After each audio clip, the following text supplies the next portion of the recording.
Buenos días a todos. En primer lugar, agradecer al Instituto Roche esta invitación y felicitarle por la organización de este evento que tiene una vigente actualidad y un indudable interés porque estamos inmersos en un periodo de cambio y del debate que esta mañana va a tener lugar aquí. Espero que podamos sacar conclusiones válidas para avanzar en la dirección adecuada. Esta primera mesa, que habla de aspectos generales como la aplicación de la genómica al cáncer y las opciones que tenemos con respecto a las tecnologías para el análisis de datos y para las indicaciones que puedan tener pues, todos estos resultados que obtengamos de dichos análisis, pues es un tema que va a venir desmenuzado desde la mano de expertos que van a opinar cada uno desde su punto de vista y que va a conducir las siguientes mesas. Es indudable que el tratamiento personalizado es deseable, que cada enfermedad tiene un tratamiento que debe de diseñarse a la medida, que todo esto empezó hace ya décadas, hace más de 30 años. Nosotros estábamos poniendo antiestrógenos a las mujeres que tenían cáncer de mama con receptores de estrógenos positivos y que cada vez se están compartimentalizando más los tumores y no se le puede llamar al cáncer de pulmón microcítico y no microcítico, sino que hay una realidad dinámica muy rica y muy diferenciada que obedece a distintas alteraciones genéticas con un comportamiento diferenciado y con un tratamiento específico. Y lo mismo va sucediendo en el cáncer de mama, en el cáncer colorectal, en aquellos de mayor o de menor incidencia, y por eso estamos aquí todos para intentar avanzar en este escenario con eficacia, con eficiencia y aprovechando pues, experiencias que tenemos en nuestros centros, que vemos de otros países y que queremos implementar en los nuestros. Y sin más, pues quiero presentarles a los componentes de la mesa. En primer lugar, Juan Cruz Cibudosa, que es presidente de la Asociación Española de Genética Humana. Trabaja en el CENIO, es jefe de citogenética molecular. En segundo lugar, tenemos a Gemma Moreno, que es la jefa del laboratorio del MD Anderson Cancer Center de Madrid y que bueno, tiene ahí una actividad investigadora importante.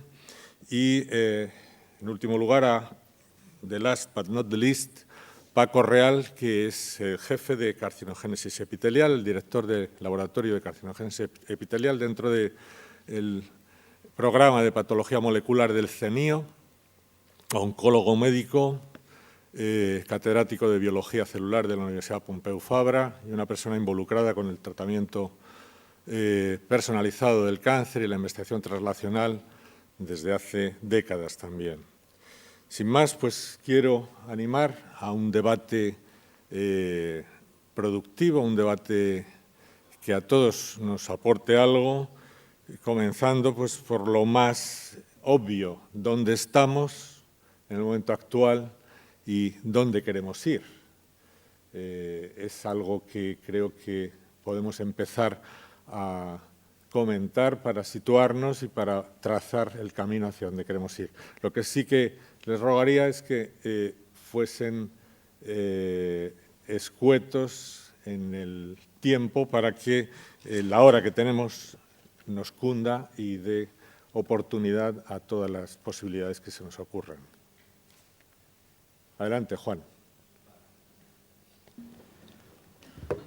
Buenos días a todos, gracias por su presencia y gracias también por ofrecer un hueco en esta sala, no solamente a la experiencia que puedo aportar como investigador, sino a la Asociación Española de Genética Humana, que creo que es una logo que falta ahí para el futuro, porque en muchos hospitales el diagnóstico molecular lo llevan los genetistas Y entonces es una vía de común encuentro que tenemos que buscar entre todos.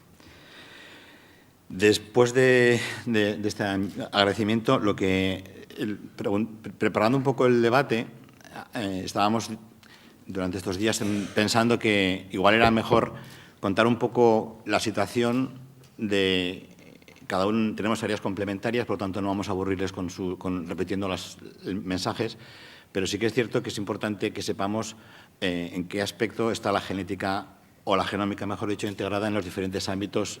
Mi ámbito es más la oncohematología, déjeme hablar de otro ámbito y Paco de otro ámbito. Entonces, yo quisiera centrar mi intervención en lo siguiente. Estamos aquí porque queremos que los pacientes sean mejor diagnosticados. Esa es la única, lo ha dicho antes Miguel Ángel Piris, tiene toda la razón. Y la cuestión está en cómo ponernos de acuerdo en esto.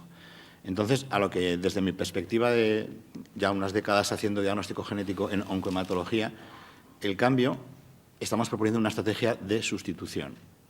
Estamos, desde nuestros laboratorios, tenemos que asumir cambios que son retos y oportunidades, pero cambios que tienen impacto directo en la forma en la que trabajamos. Entonces, quizás un poco la oncohematología va un poquito por delante en el campo del diagnóstico molecular porque tiene más biomarcadores predictivos y, desde luego, muchos más pronósticos. Entonces, el campo que estamos percibiendo es que hay que sustituir una serie de tecnologías por una serie de tecnologías nuevas. Y el impacto no es el coste, que hay otra mesa para hablar de coste y de organización, es mucho más el impacto de cómo los profesionales vamos a prepararnos para el siguiente cambio. Yo detecto en el ambiente, en el profesional en el que me muevo, que muchas veces la gente es muy valiente a la hora de decir yo quiero montar esto, lo quiero tener en mi laboratorio, y no es consciente de que el cambio que implica la genómica en un laboratorio tiene una dimensión superior al de montar una PCR.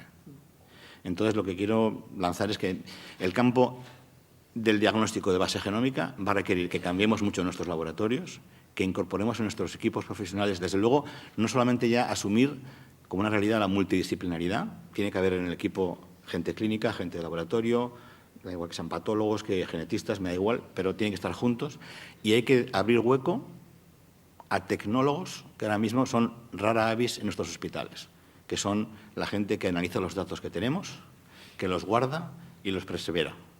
Entonces, esa es mi percepción, que estamos con la herramienta está ahí. Yo quiero que algún día, en algún momento, se diga Juan Cruz Ibudosa acabó con el cariotipo, porque ya hay cosas que se pueden hacer mucho mejor y no estamos consiguiéndolo. Y no estamos consiguiéndolo no porque sean unas herramientas caras, sino porque no hay profesionales preparados. Entonces, es un tema importante para mí. Yo creo que lanzo mi primera intervención. Y cuesta cambiar de costumbres. Cuesta cambiar, sí. Eso es lo que más nos cuesta al ser humano. Gemma. Sobre todo porque muchas de las cosas que estamos intentando aplicar ahora en el diagnóstico molecular genómico está basado en lo que estamos haciendo en investigación día a día.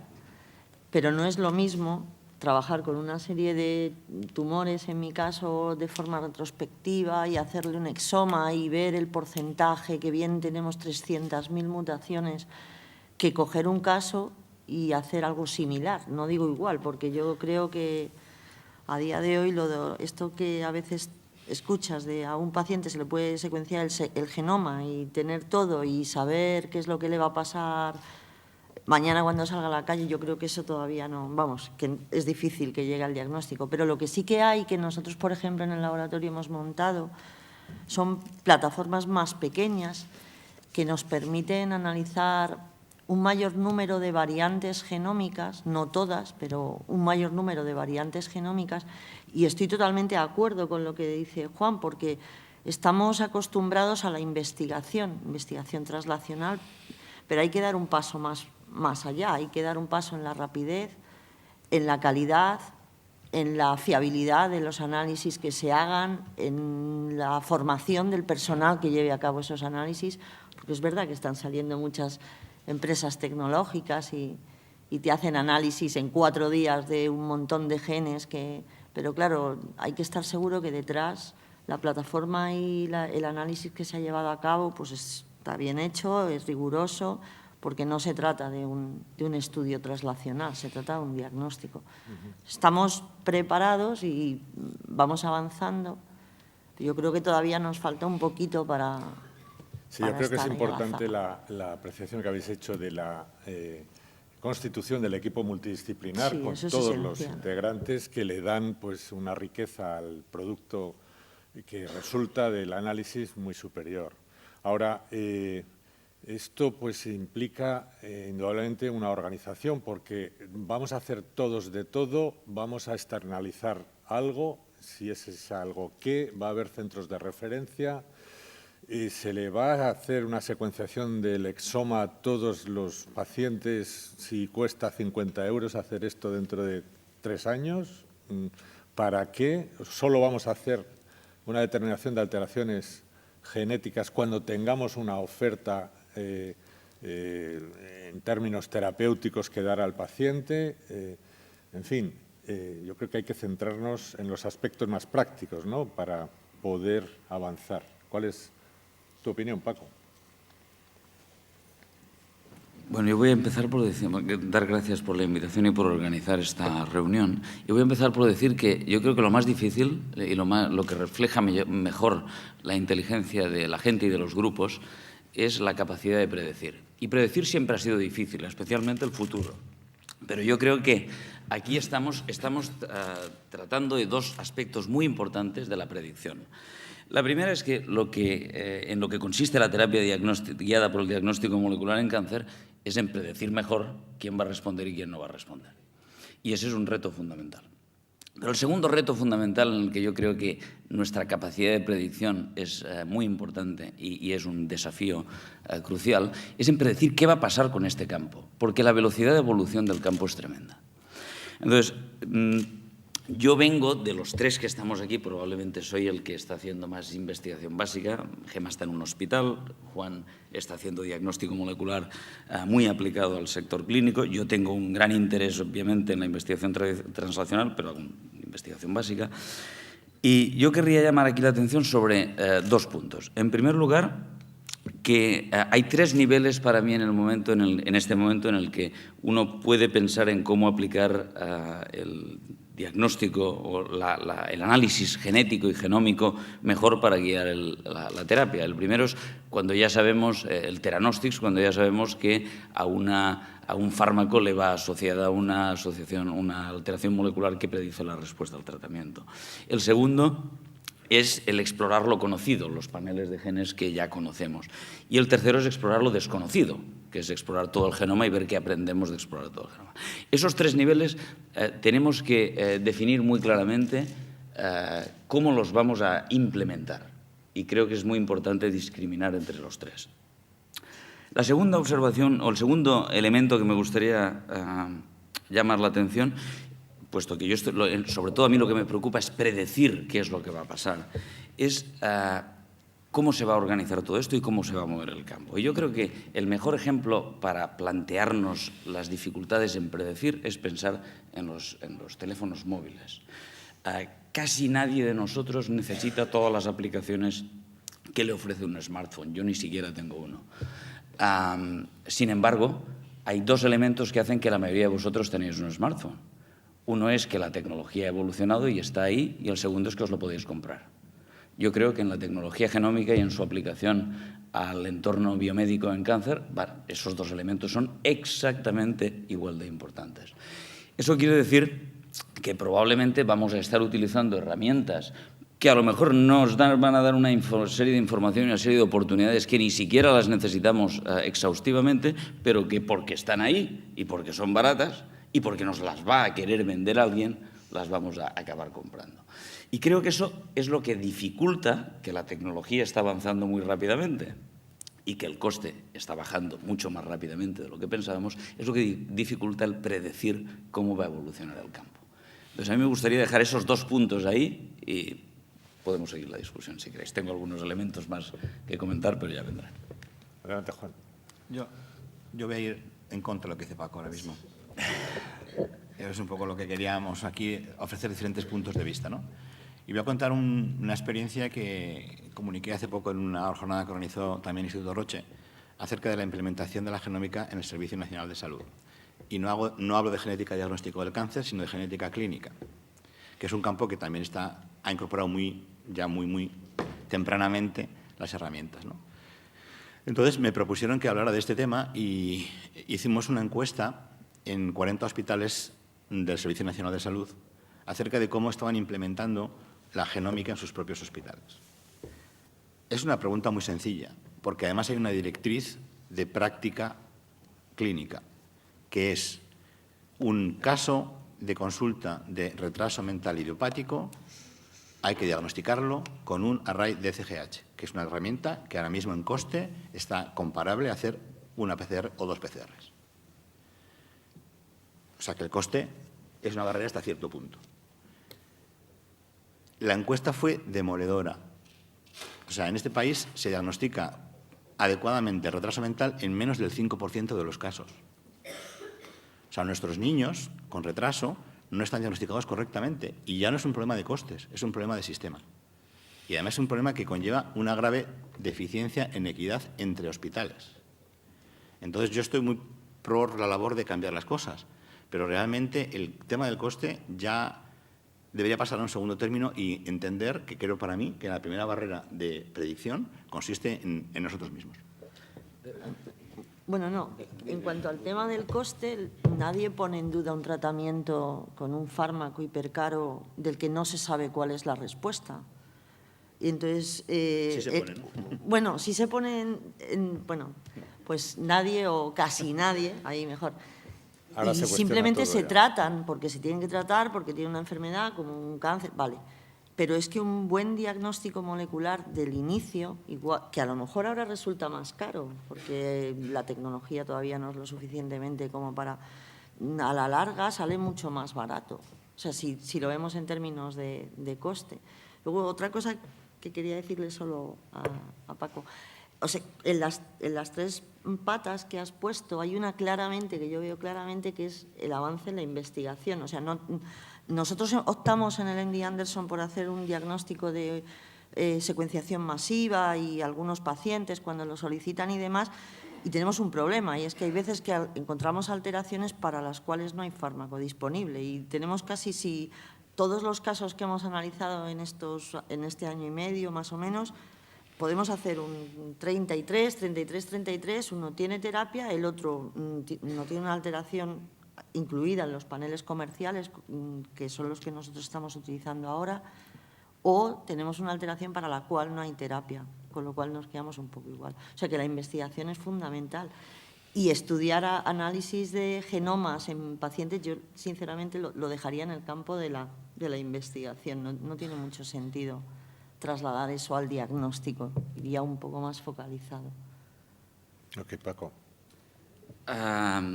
Algunas precisiones. Creo que la gran diferencia, una gran diferencia que hay entre lo que acaba de describir Juan en relación con el tema del retraso mental y lo que estamos tratando en el problema del cáncer es que lo que estamos tratando en el área de oncología es determinar el tratamiento y eso es fundamental. Entonces, yo estoy de acuerdo contigo, lo más difícil es cambiar los hábitos de la gente, eso es obvio, eso es clarísimo, ¿eh? Aunque tengas demostración por medicina basada en la evidencia de que algo es útil, cambiar los hábitos de la gente es profundamente difícil.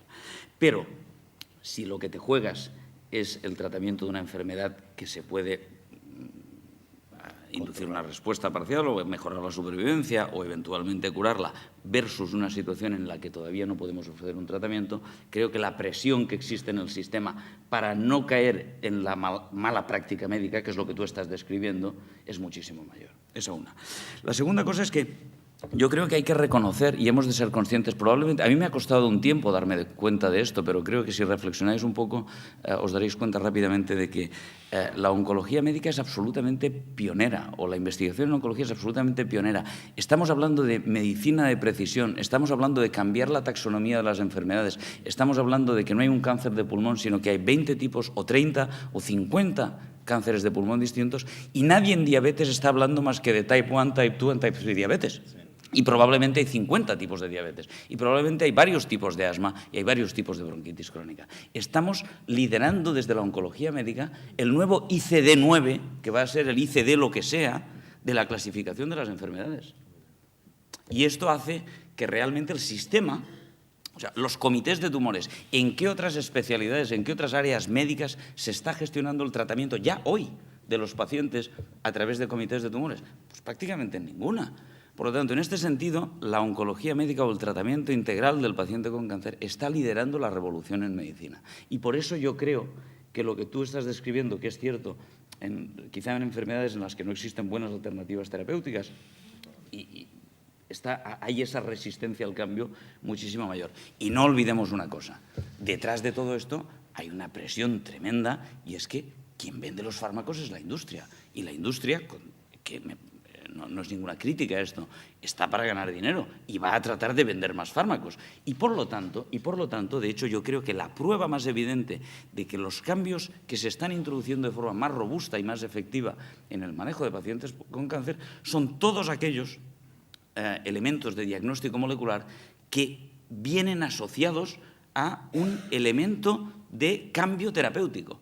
Los factores pronósticos que no vienen asociados a un cambio en el manejo del paciente se utilizan de forma muy deficiente en la práctica clínica, a pesar de que se haya demostrado por medicina basada en la evidencia que son útiles. Por lo tanto, vamos a tener, y esto no va a desaparecer, la presión de la industria para incorporar toda esa nueva tecnología. Y si además lo que ocurre es que la industria farmacéutica que produce nuevos fármacos se asocia, como está ocurriendo en los últimos años, a la industria que genera tecnología de diagnóstico genómico y de secuenciación, eso es juntar el hambre con las ganas. O sea, vamos a estar sometidos, por decirlo así, a una evolución rapidísima, yo creo, de la incorporación de datos genómicos más o menos masivos. Eso por una parte. En la práctica oncológica, por lo menos en los hospitales terciarios, progresivamente será otros. Pero la otra cosa que me parece importante, y aquí es donde yo quería hacer una reflexión también sobre la predicción de lo que va a pasar en el campo. Podemos hacer dos cosas. Podemos, como sociedad, y luego va a hablar Fabián, y creo que es muy importante que esté aquí Fabián, podemos hacer dos cosas. Podemos seguir trabajando en una situación, en un modelo de bottom-up, en el que cada uno va a intentar montarse, por decirlo así, su chiringuito de la manera que le vaya mejor, y cada hospital es un mundo distinto, o podemos intentar que alguien, si es que alguien tiene la capacidad y la visión en el país de establecer un modelo top-down, en el que sepamos a dónde queremos ir. Tú has empezado diciendo a dónde queremos ir. Bueno, eso es fundamental, a dónde queremos ir. Y en este sentido yo creo que en España tenemos una oportunidad única. Tenemos un sistema nacional de salud compartimentalizado en autonomías y demás, pero que nos permite aprovechar mejor que en muchos otros países donde hay muchos más recursos y donde la capacidad de innovación tecnológica es mayor, como Estados Unidos, donde el tratamiento de los pacientes está completamente fragmentado y es imposible el aprovechar una estructura general de salud, de modelo de salud del país, que en este caso yo creo que va a ser muy importante, sobre todo teniendo en cuenta, y acabo aquí, que no vamos a hablar de un cáncer de pulmón, sino vamos a hablar de 30 tipos de cáncer de pulmón distintos. Y tenemos que recoger el máximo de información de esos diferentes tipos de cáncer. Okay, Miguel Ángel Piris quería hacer una aportación, un comentario. No sé si hay un micrófono.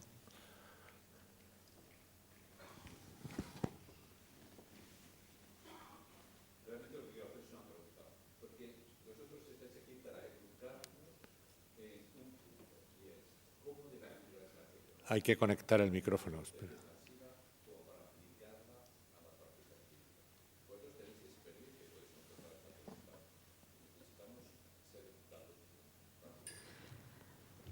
Gemma, repite la pregunta que no se escucha. Bueno, ¿cómo de maduros estamos para aplicar esta tecnología genómica, ¿no?, a la práctica Next clínica? Generation. Next Generation, Next sí, Generation. secuenciación masiva. Bueno, yo hablo de mi caso y de la casa madre de Houston. Ahora, por ejemplo, hay una serie de paneles comerciales que han incluido alrededor de 50 genes y oncogenes y genes supresores, fragmentos donde están las mutaciones más hotspot que se han ido descubriendo en tumores sólidos de origen epitelial. En Estados Unidos, en Houston, desde hace 2 años, este tipo de estudio se le realiza a todo paciente metastásico según entra y se le ve que tiene metástasis, se le hace, igual que se le hace una inmuno a una biopsia de cáncer de mama, exactamente igual. Se está aplicando. Otra cosa es que al final esta información sirva para algo, porque hay veces que la muestra solamente tiene mutaciones de P53 y es lo que hay, y para eso no hay nada más. Lo que nosotros estamos haciendo algo similar, pero no como ellos, no a todos, sino solamente a aquellos pacientes que lo solicitan. Lo que nos hemos dado cuenta es que esta Next Generation comercial, estos paneles comerciales no contienen todo y les sobra algunas cosas, porque al final siempre estamos observando pues eso, que un alto porcentaje de muestras no detectamos ninguna variante y en otro porcentaje de muestras pues no tenemos terapia o algo para dar una alternativa. En el hospital, algunos de los pacientes que se han realizado este análisis utilizando Next Generation y que se han identificado mutaciones no descritas en ese tumor de partida, pues ya le toca al oncólogo pegarse con la empresa farmacéutica y solicitar el uso compasivo de este fármaco que está descrito para melanoma en un carcinoma de vejiga. Estos casos los hemos tenido mutaciones de genes que nadie pone en duda que ocurren en melanoma y han ocurrido en otros tipos de tumores y bueno, pues ahí estamos, o sea que aplicándose se está aplicando en otros países antes que nosotros y bueno, en nuestros casos, lo dije antes, alrededor de un 30 o un 40% de los pacientes que hemos realizado el test y que hemos tenido el resultado de ese test, pues ha habido una terapia que ofrecerles basada en la alteración molecular que se ha identificado. Bueno, no cabe duda que ese aspecto es relevante, pero una de las utilidades que podrían tener estos análisis masivos de datos pues es la inclusión de estos pacientes en ensayos clínicos en fases tempranas con fármacos que están en desarrollo inicial para bloqueo de determinadas vías de señalización y que puedan ir más dirigidos a esa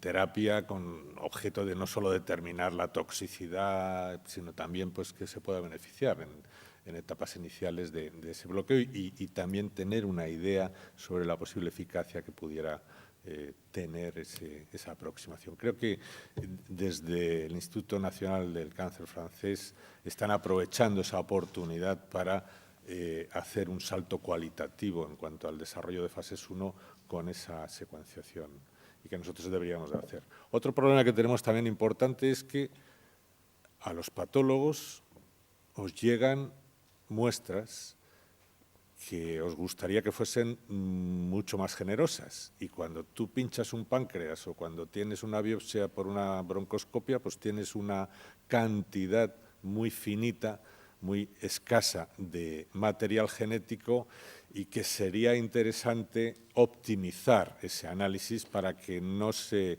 viese, sometido a limitaciones por la escasez de la muestra y que nosotros pudiésemos implementar allí, pudiésemos determinar todo lo que fuese interesante. Y tenemos que organizarnos para que eso suceda. No puede ser que las mutaciones de GFR se hagan en un laboratorio y tengamos que dar un trocito de la muestra para allá, las de ML4-ALK en el otro trocito para acá, y claro, tienes una muestra de 2 milímetros más la matoxilina, más se te acabó la muestra. Este es un problema real, ¿no? de poner los pies en el suelo que tenemos que resolver. No sé cuál será vuestra opinión al respecto. Aprovecho tu pregunta y respondo a Miguel Ángel. ¿Está madura la tecnología para utilizarla? Sí. No tengo ninguna duda al respecto. Ninguna. Describo. Mi percepción es que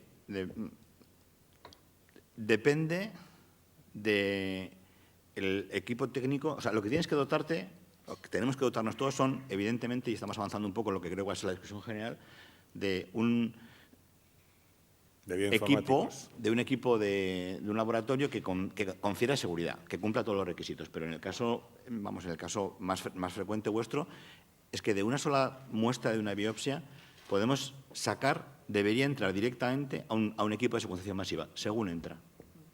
sea, orientada clínicamente, porque es cierto que paneles, de momento hay que trabajar con paneles porque ofrecen mucha profundidad, pero quiero que... Es que el cambio que estamos viviendo es muy relevante, porque antes lo que describía Alfredo, ¿no? Tengo que mandarle a un sitio que tiene montada la EGFR, a otro que tiene montado R2Neo y a otro que tiene montado ALK. Eso se tiene que acabar, porque tiene que entrar en una máquina o en un sistema de un laboratorio que haga las mutaciones relevantes desde el punto de vista clínico en un solo experimento. Y lo hay. Hay equipos de eso que lo hacen, y hay muchos. Entonces, igual no tiene que tener uno cada hospital, sino uno cada comunidad o uno como se organice, ¿no? Que es un tema distinto.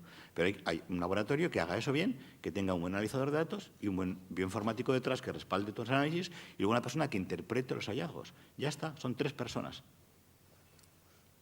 Sí, Luis Pazares también quería hacer algún comentario. Una pregunta, detrás de ¿hasta qué Pepe. punto esa máquina que ya está disponible es capaz de analizar mutaciones, translocaciones, amplificaciones? ¿En qué punto estamos ahora? Ya.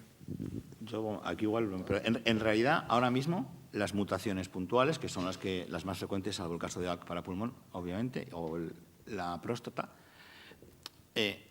todas van en un solo ensayo. En un solo ensayo. Además, la ventaja, y por eso es importante que se utilicen datos de contexto, es que si la máquina está funcionando, estoy hablando de la máquina, pero del equipo, ¿no? Está funcionando de forma adecuada, en el tumor que tú me mandas, Miguel Ángel, te voy a leer 1000 veces de mínimo cada base del ADN de esa mutación. Y te voy a informar no solamente de si está o no, sino de cuánto está. Y eso es una cosa que antes no teníamos ningún tipo de acceso. Decíamos, positivo para RAS, negativo para RAS. No, ahora sabemos, no tienes RAS en el 53% de tus células. ¿Vale? Entonces, eso está, de verdad, clínicamente... Y con muy poco material de partida. Y con muy poco porque material de partida. No se necesita una... ¿La tecnología a la vez hace amplificaciones, etcétera, o no? ¿O hay que hacer la segunda máquina? Es que eso de la tecnología es una afirmación muy genérica. Es como tener un coche. Puedes tener un Micra o un Mercedes. Pero déjame que, yendo a la pregunta que los dos habéis hecho, yo la voy a diseccionar en 3 partes. En primero, tiene que ver con la calidad de la secuencia. Y yo creo que hay que distinguir lo que son paneles, porque está hablando de profundidad, un nivel de profundidad, por ejemplo, Juan, que no se puede conseguir cuando haces secuenciación de exoma o de genoma completo, como cuando haces targeted resequencing en paneles, ¿no? Pero la calidad de la secuencia. Y la calidad de la secuencia depende, en buena parte, de un elemento fundamental, que es el material que vas a utilizar para secuenciar. Yo creo que la mayoría de la gente, incluso la gente que hace genómica al nivel más profundo y más pionero que puedas imaginarte, está admitiendo finalmente que no vamos a salir de la parafina, que hemos de hacer que todo funcione en parafina, porque la formalina y la inclusión en parafina es tan barata que es imbatible. Ningún cambio, y lo que decíamos de la resistencia al cambio, podríamos pensar que todo en fresco, la utilización de material fresco estaría asociada a menos artefactos técnicos. Es cierto, ya lo sabemos, pero es que cambiar eso, fijaros, sabemos que es mejor el material fresco, pero eso va a ser imposible. Yo creo que ya hemos de asumir que hemos de tener tecnología que funcione con material en parafina, porque la vida es así. Y yo creo que en este momento, con la tecnología, que es el monopolio actual del mercado, lo cual no quiere decir que dentro de 4 años no haya una nueva tecnología, que es Illumina, está claro que la tecnología de Illumina es muy buena y con una calidad de secuencia muy buena, incluso utilizando material de parafina. Pero utilizando material de parafina que haya estado 24 horas fijado y que no se haya quedado 72 horas porque hay un fin de semana largo, y entonces quiere decir que los procedimientos se han de mejorar. La calidad de la muestra es esencial, 1. Segundo, hay una vez tú tienes una tecnología que desde el punto de vista simplemente de darte una secuencia, sabes que es válida y es buena, tienes que saber los procedimientos informáticos que te van a llevar o al variant calling o al interpretar si hay una amplificación o una ganancia o no, son buenos o no. Y aquí, en el mundo de la bioinformática, como que es un mundo barato en el que producir software es relativamente barato, cada maestrillo tiene su librillo, y hay muy poca estrategia realmente metodológicamente rigurosa de establecer gold standards. Y no hay buenos gold standards. Ahora, que hay pipelines, que hay procedimientos de análisis de los datos a nivel bioinformático que son altamente fiables y que sabes que aplicados a una tecnología como la que hemos dicho antes, que es robusta si luego intentas verificarlo por otras técnicas, ¿verificas el 98% de las mutaciones? Sí, los hay. Pero a lo mejor el bioinformático que tú tienes a tu lado quiere utilizar el software que ha desarrollado él porque es su baby y te intenta seducir para eso. Entonces, no, hay que estandarizar los procedimientos, no solo en la parte técnica del aparato, sino en cuanto al análisis bioinformático. Eso es fundamental. Una vez tienes todo eso estandarizado, y eso se puede estandarizar y es robusto, como digo, 98% de validación de mutaciones, no hay ningún problema. Una vez tienes todo eso, tienes que interpretarlo. Y ahí estamos en la adolescencia. Ahí no hemos madurado en el sentido de que hay muchas incertidumbres. Y esas incertidumbres van a persistir durante tiempo, porque tenemos que generar mucha más información sobre qué variantes son patogénicas, sobre qué variantes. No estamos seguros de que todas las variantes, incluso si son patogénicas en un experimento en el laboratorio, van a implicar la respuesta o no a un tratamiento determinado de la misma manera. Por lo tanto, ahí tenemos que aceptar que hay un grado de incertidumbre importante y que hemos de aprender. Y, por lo tanto, para aprender, lo más importante es que toda la experiencia que se recoge internacionalmente se pueda guardar toda junta en un formato que sea interpretable por todos y podamos sacar conclusiones. Y eso implica trabajar en consorcios. Eso me parece fundamental. Y quiero añadir un tema importante, y es que desde el momento en que no estemos analizando o estemos yendo más allá de lo que son cambios puntuales o amplificaciones muy bien establecidas y estudiadas previamente, nos vamos a encontrar con un montón de variables que no sabremos si son germline o si son somáticas, excepto si estudiamos el tejido normal, cosa que normalmente no se hace. Y eso es fundamental. Es fundamental por dos razones. Primero, porque evidentemente la naturaleza somática de una mutación tiene una interpretación distinta, pero en segundo lugar, porque los consorcios del cáncer, ni el TCGA ni el ICGC han hecho todavía, y yo creo que estamos ya, esto va a pasar en los próximos 24 meses seguro, en los próximos 2 años, es incorporar la integración de datos germline con datos somáticos, porque sabemos que es muy importante si al mismo tiempo que hay una mutación somática, en el otro alelo existe una mutación en la línea germinal. Entonces, ahí estamos en una adolescencia, estamos en un proceso de maduración y de aprendizaje que hemos de asumir. Sí, Luis. Yo quería añadir un punto más a la robustez técnica de análisis bioinformático con la que contamos los clínicos, que es que después de todo esto, por ejemplo, tú hablabas de que es importante en Discovery de la implicación biológica y posteriormente clínica de una determinada anomalía genómica, una mutación, etcétera. Es importante ver si es somática, si es germinal, etcétera. Realmente cuando hacemos diagnóstico, sobre todo farmacodiagnóstico, lo que es importante no solo es que la diagnostiquemos esa anomalía genómica, que sepamos su significado clínico, sino que tengamos validado que la intervención terapéutica está. Eso ya no valen solo el recopilar información, no, hay que hacer ensayos clínicos. Y ese es uno de los problemas que tenemos aquí. Es decir, que, por ejemplo, muchos fármacos que estamos diagnosticando, la FDA exige un companion diagnostic y exige que lo desarrolle a la vez. Esto da lugar a que 4 empresas tienen un anticuerpo monoclonal contra el mismo target, pero lo desarrollan de manera diferente y al final, ¿cómo sabes que un monoclonal y otro tienen el mismo performance diagnóstico y sobre todo la misma capacidad predictiva de respuesta? Ese es un problema. De hecho, ese es un problema muy importante que tenemos cuando queremos cambiar de una tecnología a otra. Yo creo que ahora todavía no tenemos capacidad para decir que ninguna de las tecnologías, por ejemplo, de Next Generation Sequencing, es fiable con la misma robustez, por ejemplo, para detectar anomalías en ALK respecto a lo que es un FISH o incluso una inmunohistoquímica. Lo digo, por ejemplo, respecto a la pregunta que decía previamente Pepe, ¿no? Y eso es algo que nos interesa. Si tenemos una muestra mínima, yo al paciente le tengo que dar información segura de ALK y de GFR. Y luego tengo 4 o 5 targets que sería importante porque tengo potenciales fármacos y tengo algún dato clínico que puede ser relevante para el paciente. Y luego tengo 20 targets que tienen una importancia terciaria porque el paciente pudiera ser subsidiario, entrar en un estudio de fase 1 o de fase 2 con escasos datos, ¿no?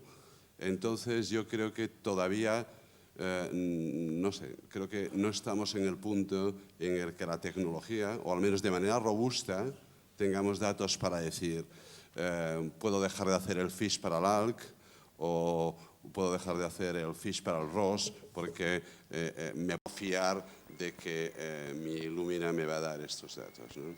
Luego hay otro punto que a mí me gustaría también comentar. La determinación de datos es heterogénea por parte de todo el mundo. No todo el mundo sigue el mismo procedimiento y los datos que tú vas acumulando pues, no son homogéneos con el resto. Y la trascendencia del descubrimiento de determinadas alteraciones también está por demostrar a nivel clínico. Voy un punto antes de lo que comenta Luis. Si ahora con una técnica de beaming o de PCR digital tengo 100 veces más sensibilidad para detectar una mutación en RAS y en vez de encontrar un 40-50% que precluye el tratamiento con un monoclonal anti-EGFR, me encuentro un 70%, en ese 20% de más que yo estoy encontrando de mutaciones en RAS, en realidad tiene eso un significado clínico. No van a responder al anti-EGFR que yo encuentre una célula mutada en 10.000. Eso implica un cambio en la biología de ese tumor que lo hace insensible al... En fin, son muchas preguntas que tenemos que contestar y que estamos de verdad desbordados porque tenemos muchos frentes. Entonces, habría que ordenar esto de alguna manera para avanzar y con los pies bien pegados al suelo. No sé cuál es vuestra opinión, ¿no? Yo, recogiendo varias intervenciones y creo que no. La pregunta es, evidentemente, la mejor técnica para diagnosticar un enrolamiento de ALK es la FISH. La pregunta es que no tienes que cambiarla. Pues no, hay que trabajar con lo que tenemos. Y hoy por hoy es esa. El panel evidente en el que estamos trabajando, por ejemplo, nosotros con LIFE, es de 45 fusiones de ALK para tener en un solo ensayo las 45 fusiones más frecuentes. Pero ahí no está madura, te lo digo ya. Ni vamos a estar maduros en este año, por lo menos, ni el que viene. Pero para todo lo demás, sí. Mutaciones puntuales y CNVs también, en el mismo sistema. La amplificación de R2-neu se puede ver a la vez que haces la secuenciación. Eso se puede ver, ¿de acuerdo? Y la segunda pregunta respecto a la clínica, esa pregunta es que es una pregunta que los hematólogos han solucionado haciendo muchas PCRs cuantitativas. Es que no hay, lo que no podemos pretender es dotar de un valor clínico a una cuantificación sin haber hecho un recorrido de años y de tratamientos completamente moleculares. O sea, nosotros ahora mismo la PCR digital la utilizaría, si yo tuviera capacidad para comprarme mañana el aparato, exclusivamente para cuantificar la fusión BCR-ABL, porque es la única tratamiento en el que la medición de la respuesta es cuantitativa. Entonces, pasar de 50 mutaciones de RAS, de 50% a 70%, no sé qué valor clínico tengo, pero es que hasta que no haya una cosa que cure esa mutación y veamos cómo va evolucionando en el tiempo esa frecuencia, no tenemos datos. Entonces, estoy contigo, hay que aprender, pero lo que hay que hacer es ser conscientes de que la mejor herramienta para aprender a futuro es, en cada ensayo clínico que se empiece en este país, teníamos que estar documentando estos datos desde el momento 1, y no está ocurriendo. No sé de quién depende esto, pero yo creo que cualquier ensayo que empiece hoy tiene que tener la mejor herramienta para cuantificar mutaciones que existe, y hoy por hoy es esa. Entonces hay que meterlo desde entrada. Okay. Ensayo nuevo, el gasto X, en secuenciación. Okay. Paco. Sí, yo quería abundar en uno de los temas que ha planteado Luis. Cuando yo he hablado de que estaba madura para la detección de mutaciones, etcétera, he de hacer una puntualización muy importante. Está madura en los centros de referencia de secuenciación.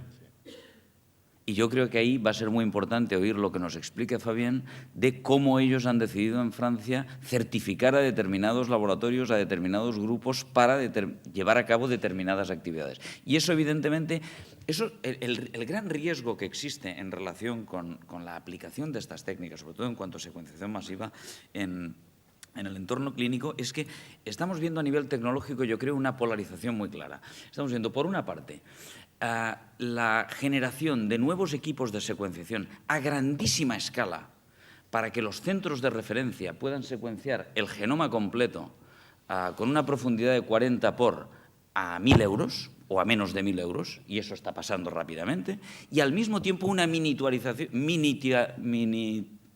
miniaturización de los equipos para que tú te puedas comprar uno. Y esas dos estrategias son realmente opuestas, están en los extremos del sistema. Y el segundo sistema, el sistema miniaturizado, lo que permite es lo que decía antes, la generación de montones de laboratorios que, bottom-up, van a generar montones de propuestas para utilizar la tecnología de secuenciación. Y no es lo mismo secuenciar en un centro de referencia, donde el procesamiento de las muestras es extraordinariamente estricto, los controles de calidad, a que cualquiera de nosotros monte un pequeño laboratorio de secuenciación masiva en su grupo. Entonces, eso es muy importante distinguirlo. Pero el mercado de la tecnología es son los dos extremos, y hemos de generar estándares de calidad en ambos extremos por igual. En el segundo yo creo que no estamos al mismo nivel, por supuesto que sí, eso está clarísimo. Y creo que es muy importante. Y por eso yo creo que, volviendo otra vez, abundando en lo que decía Juan, es muy importante, sería muy importante que tuviésemos unos políticos que tuviesen la visión, porque tenemos un Sistema Nacional de Salud, la visión de decir, vamos a invertir en esto porque creemos que es importante, pero tenemos que organizarnos. Y esto requiere una estrategia de top-down, sin ningún género de duda. A mí no me gusta que me digan lo que tengo que hacer, soy el primero que me gusta hacer lo que quiero, pero creo que desde el punto de vista social y de la comunidad es importante saber dónde queremos ir y cuál es la mejor estrategia para llegar a donde queremos ir. No sé si tenemos esos políticos.